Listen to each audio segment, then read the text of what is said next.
being what they were, this award, the Hartzog Award, has been in my office for quite some time, and we kept trying to find the appropriate venue to make this presentation. And it just kind of worked out where we said, well, you know, let's just wait for conference, because that's where the most folks are going to be, and we'll get the biggest bang for our buck and the best recognition for the rovers. And I want to take just a moment to read through a couple of excerpts from the nomination that we submitted that got the rovers this recognition. It's a little dramatic, so let me get the proper voice going here. In the swamps and thickets of northern Wisconsin, where nearly every foot of hard-fought trail comes at some dear price, clouds of ravenous mosquitoes, acres of boot-sucking muck, or miles of back-breaking lumber portages, one trail chapter has risen to the task. Members of the Brule St. Croix Roving Trail Crew have been making the North Country National Scenic Trail a reality across their chapter and beyond for the past 14 years, 15 now.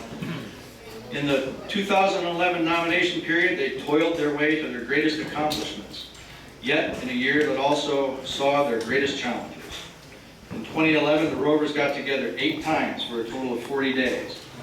One of the most exceptional statistics from that trail building season is that the magnitude of work accomplished was at the hands of only 23 different people. When the ringing of hammers and saws subsided, those 23 individuals had volunteered a total of 2,380 of the most sweaty, bone-weary hours likely ever offered to the North Country Trail. How remarkable is it that they also had fun doing it? Although it cannot be fully considered in this nomination, it is worthy to note that their lifelong tally of accomplishments includes 50 miles of trail grubbing, 8 small bridges of under 25 feet constructed, 6 large bridges of over 25 feet constructed, and just about an entire mile, 5,126 feet of Type 3 accessible puncheon boardwalk built. Part of why the rovers are called what they are is their willingness to rove outside the boundaries of their home trail chapter and assist other volunteers and partners along the NCTA.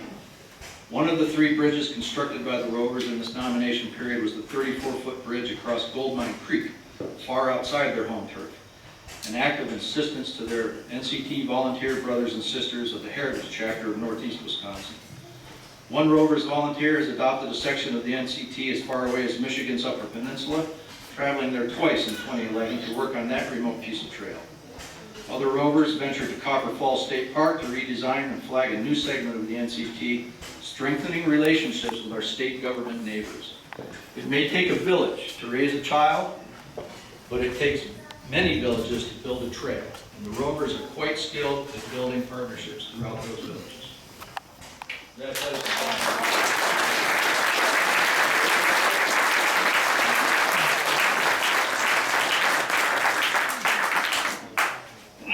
very proud to accept this award, but I do so only on behalf of all of these other people who are here with me, because as all of you know, without people that make up a crew, we wouldn't have a crew and we wouldn't be able to do the things that we do.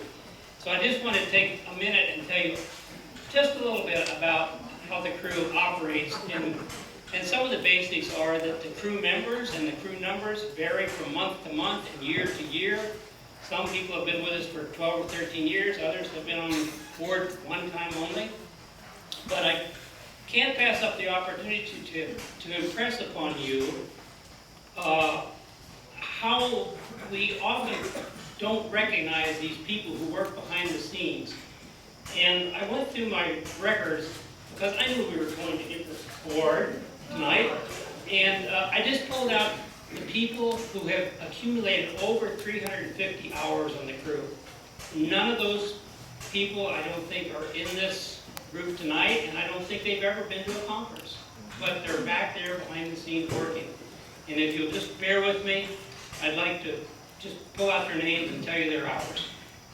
So it starts with Phil Anderson at 366 hours, Sue Preston, 479, Jane Liedl at 515, Bob Liedl at 649, Don Penley, 773, Mark Van Harnwitter, 842, John Pearson, 1157, and Rolf Swanson, 1497. And then I pause and want to remind you that a full-time, 40-hour-per-week work year is 2,080 hours. There are 2 people who have put in more than a full-time year just on the crew. And one of those is Bob Gould at 2,247, and then there's Dick Craner with the whopping 3,021 hours. And these are only hours where they worked on the crew. It says nothing about all the other volunteer hours that they contribute and all their other ways to do it. So, again, I just wanted to let you know about these people. Thank every one of these people that are here and have worked on the crew. And just thank you very much.